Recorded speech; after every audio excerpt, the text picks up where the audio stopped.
Hello everyone, A to Z education या YouTube चॅनलमध्ये तुम्हा सर्वांचं स्वागत आहे। या अगोदरच्या व्हिडिओमध्ये आपण काय पाहिलेलं होतं की टीचर्ससाठी इम्पॉर्टंट असणारा व्हिडिओ जे की आपण ज्यावेळेला स्टुडंट रिझल्ट तयार करतो त्यावेळेला त्यामध्ये स्टुडंटचे जे ऑल सब्जेक्टचे मार्क्स आपण एक्सेलमध्ये फीड केलेले असतात, तर त्या मार्क्सची टोटल कशा पद्धतीने डिस्प्ले करू शकतो फॉर्म्युलाने आणि पर्सेंटेज। बरं, ज्या वेळेला पर्सेंटेज आपण डिस्प्ले केलेले होते त्यावेळेला राऊंडचा यूज करून आपण काय केलेले होते तेच पर्सेंटेज नंतर पॉइंट नंतर फक्त 2 डिजिट हवे असतील किंवा फक्त 1 डिजिट हवा असेल तर राऊंडचा कसा आपण यूज केलेला होता ते मी तुम्हाला सांगितलेलं होतं। आज आपण त्या पुढील एक पार्ट बघणार आहोत की आलेल्या पर्सेंटेजवरून जर तुम्हाला त्या स्टुडंटचे ग्रेड डिस्प्ले करायचे असेल A1, A2, B1, B2 जर ग्रेड डिस्प्ले करायची असेल तर नक्की कोणता फॉर्म्युला आहे, आपण कशा पद्धतीने तो फॉर्म्युला टाईप करून त्याची पर्टिक्युलर स्टुडंटची त्या पर्सेंटेज प्रमाणे ग्रेड कशा पद्धतीने डिस्प्ले करू शकतो हे आपण आजच्या व्हिडिओमध्ये पाहणार आहोत। पण त्या अगोदर काही टीचर्सची अशी डिमांड होती की राऊंड अप कसं करायचं, म्हणजे राऊंडचा फॉर्म्युला मी तर लास्ट व्हिडिओमध्ये दाखवलेलाच होता, पण तरीही त्यांना अजून एकदा तो राऊंडचा व्हिडिओ मी एक्सप्लेन करून दाखवते। आज आपण राऊंडचा फॉर्म्युला फर्स्ट आपण रिव्हिजन म्हणून राऊंडचा फॉर्म्युला बघूयात आणि त्याच्यानंतर ग्रेड कशा पद्धतीने डिस्प्ले करायची हे पाहणार आहोत। सो व्हिडिओ शेवटपर्यंत नक्की पहा आणि जे कोणी टीचर्स असतील त्या सर्व टीचर्सना हा व्हिडिओ नक्की शेअर करा, म्हणजे स्टुडंट रिझल्ट ज्यावेळेला आपल्याला जनरेट करायचा असतो त्यावेळेला अगदी कमी वेळामध्ये आणि अगदी ॲक्युरेट असा एक्सेलमध्ये रिझल्ट जनरेट होऊ शकतो विथ द फॉर्म्युला। त्यामुळे हा व्हिडिओ जास्तीत जास्त लोकांपर्यंत शेअर करा। व्हिडिओ आवडल्यास व्हिडिओला लाईक करा आणि तुम्ही जर A to Z एज्युकेशन या चॅनलवरती नवीन असाल तर सबस्क्राईब करायला विसरू नका। आता आपण पाहूयात की राऊंड पुन्हा एक ॲज अ रिव्हिजन म्हणून आता 93.33 हे पॉईंट नंतर 2 डिजिट आपल्याला दिसत आहेत 33। आता आपल्याला फक्त 1 डिजिट डिस्प्ले करायचा असेल तर काय करायचं, तर अगोदर मी या 93.33 वरती क्लिक करते। इथे क्लिक केल्याबरोबर तुम्हाला इथे दिसेल इक्वल टू राऊंड, इथं हा एक फॉर्म्युला बारवरती आपल्याला फॉर्म्युला दिसत आहे, तिथं इक्वल टू साइन टाईप करायचं आणि नंतर राऊंड हे स्पेलिंग टाईप करून ओपनिंग ब्रॅकेटमध्ये I3 डिवायडेड बाय 6 कॉमा 2 दिसत आहे। कॉमा 2 म्हणजे काय, तर ह्या पर्सेंटेज नंतर पॉईंट नंतर जे 2 आपल्याला डिजिट दिसत आहेत त्या 2 डिजिट दिसण्याचं कारण म्हणजे इथे आपण या राऊंडमध्ये कॉमा 2 हा डिजिट टाकलेला आहे।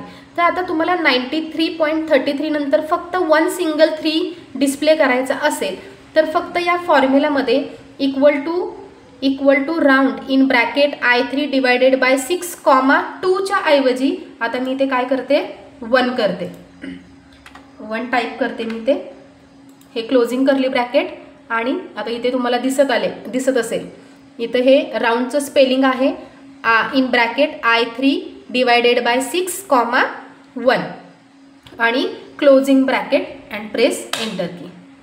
आले 93.3 हा सिंगल डिजिट आपल्याला दिसतोय।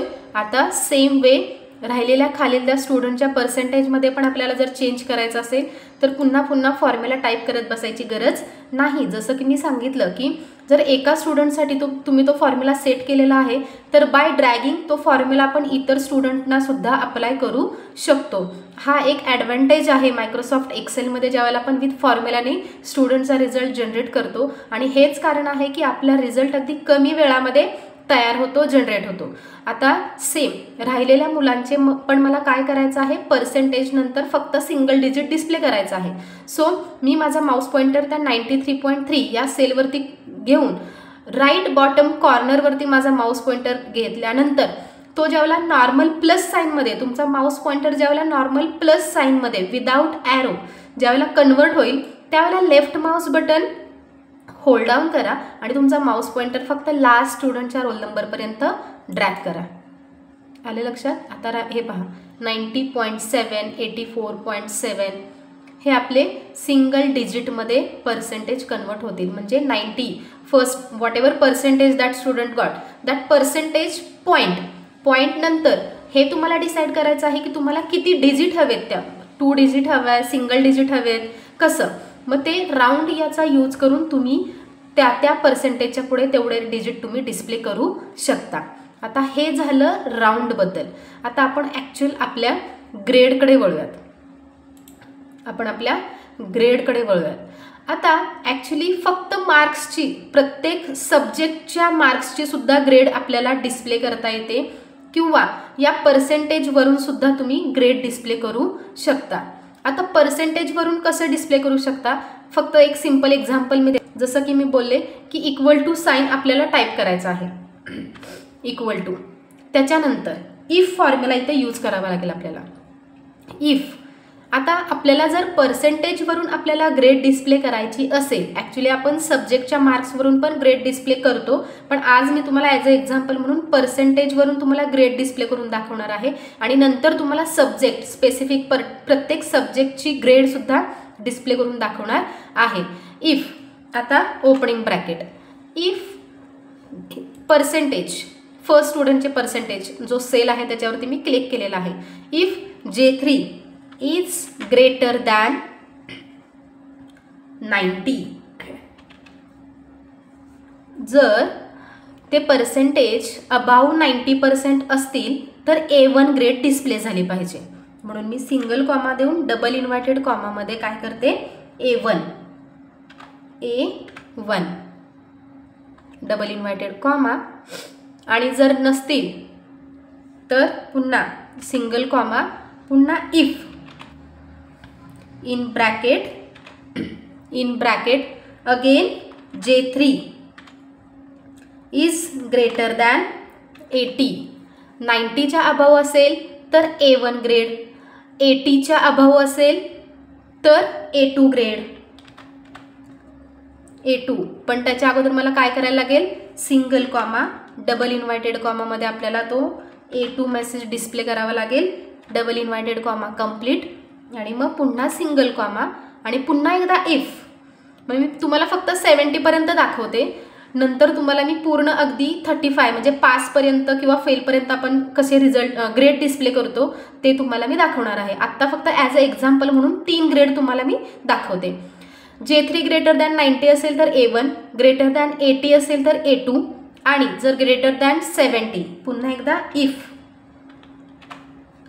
J3 ग्रेटर दॅन 70 असेल तर काय झालं पाहिजे, आपला ग्रेड B1 ग्रेड डिस्प्ले झाली पाहिजे. B1 double inverted comma, B1 double inverted comma and then comma, otherwise only pass. आणि आपण किती इफ फॉर्म्युले यूज केलेले आहेत, 1 2 3 फॉर्म्युलेज यूज केलेले आहेत इफ फॉर्म्युले. म्हणून शेवटी 3 ब्रॅकेट कंप्लीट करायचे. 1 2 3 आले लक्षात. इथे हा एक इफ फॉर्म्युला आपण इफ घेतलेला आहे, हा सेकंड इफ आहे आणि हा थर्ड इफ आहे. म्हणून सगळ्यात शेवटी आपल्याला 3 इफ कंप्लीट करायचे आहेत आणि एंटर करायचं आहे. हे बघा, फर्स्ट रोल नंबरला काय आहे की ग्रेटर दॅन 90 आहे म्हणून A1 ग्रेड आहे. आता राहिलेल्या मुलांची ग्रेड डिस्प्ले करण्यासाठी तुम्हाला काय करायचं आहे, जसं की मी सांगितलं की तुमचा फक्त माऊस पॉइंटर राईट बॉटम कॉर्नरवरती घ्या. ज्यावेळेला तुमचा माऊस पॉइंटर नॉर्मल प्लस साईनमध्ये कन्वर्ट होईल त्यावेळेला फक्त त्याला खाली ड्रॅग करायचं आहे. येस, आता इथे 89 सेकंड स्टुडंटला 89% आहेत, सो इथे A2 ग्रेड डिस्प्ले झालेली आहे. थर्ड स्टुडंटला 90.7 म्हणजे अबाव 90 आहे म्हणून A1 ग्रेड झालेली आहे, आणि हे 84.7 म्हणून इथे पुन्हा A2 ग्रेड डिस्प्ले झालेली आहे. अशा पद्धतीने फक्त तुम्ही एक गोष्ट बघा की इथे तुम्हाला हा फॉर्म्युला लक्षात ठेवायचा आहे की सेलमध्ये काय केलेलं आहे मी, इक्वल टू साइन देऊन इफ आणि J3 म्हणजे काय, 93.3चा जो सेल ॲड्रेस आहे, J कॉलम आणि 3 नंबरची रो. मग J3 ही ग्रेटर दॅन 90 असेल तर A1 ग्रेड, A1 ही ग्रेड डबल इन्व्हर्टेड कॉमामध्ये मी डिस्प्ले केलेली आहे. पुन्हा सिंगल कॉमा देऊन इफ, पुन्हा ब्रॅकेटमध्ये J3 80 असेल तर कोणती ग्रेड, पुन्हा इफ J3 ग्रेटर दॅन 70 असेल तर कोणती ग्रेड, आणि पास. या तिन्हीपैकी कोणतेच मार्क्स नसतील तर राहिलेल्या मार्क्सला किती काय करायचं आहे आपल्याला, रिमार्क पास हा दाखवायचा आहे. आणि मग त्याच्यानंतर आपण काय करतोय, तिन्ही ब्रॅकेट्स कंप्लीट करून आपण राहिलेल्या मुलांचे पण ग्रेड डिस्प्ले केलेली आहे बाय ड्रॅगिंग. ओके, आलं तुमच्या लक्षात?